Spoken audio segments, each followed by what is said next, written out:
বৰভাগৰ কালাক দৌল মন্দিৰ প্ৰাংগণত বিশেষ অভিনন্দন অনুষ্ঠান ৪৫ নং ওপৰ বৰভাগ গাঁও পঞ্চায়তৰ বিজেপি দলীয় নেতৃবৃন্দৰ উদ্যোগত পঞ্চায়ত প্ৰতিনিধিসকলক অভিনন্দন জ্ঞাপন।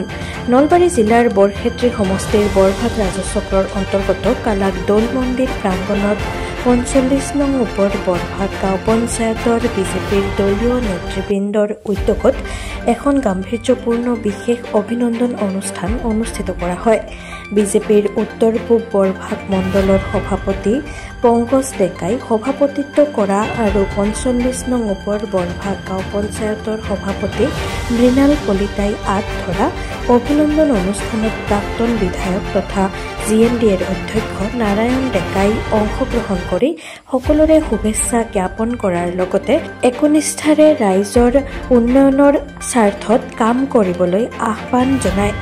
সভাত নলবাৰী জিলা পৰিষদৰ নৱনিৰ্বাচিত সভানেত্ৰী গীতুমণি বৈশ্য, আঞ্চলিক গাঁও পঞ্চায়তৰ সভানেত্ৰী ডলিমা কলিতা, পঞ্চায়ত প্ৰতিনিধিসকলক বিশেষভাৱে অভিনন্দন আৰু সম্বৰ্ধনা জনোৱা হয়।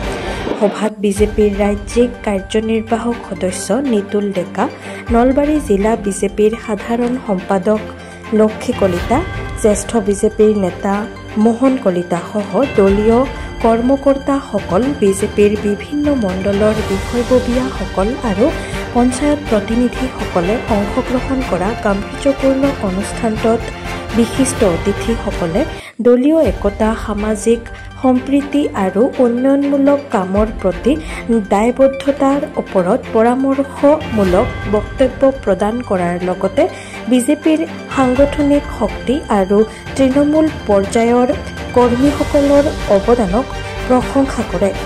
আমাৰ ভাৰতীয় জনতা পাৰ্টীৰ যিসকল পঞ্চায়ত প্ৰতিনিধি জয়ী হৈছে তেখেতলোকৰ কাৰণে শুভ দিন।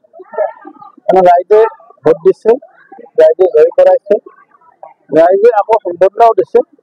তাৰমানে এইটো কথা আমি মানি লৈছোঁ যে আমাৰ ভাৰতীয় জনতা পাৰ্টীৰ কাৰ্যকৰ্তাৰ ওপৰত ৰাইজৰ আস্থা, বিশ্বাস আৰু প্ৰত্যাশা আছে। যিধৰণে আমি এইটো আমাৰ আশীৰ্বাদ হিচাপে লৈছোঁ, সেইধৰণে আমি আহ্বান জনাইছোঁ আমাৰ প্ৰতিনিধিসকলক এইটো দায়িত্ব হিচাপে লয়।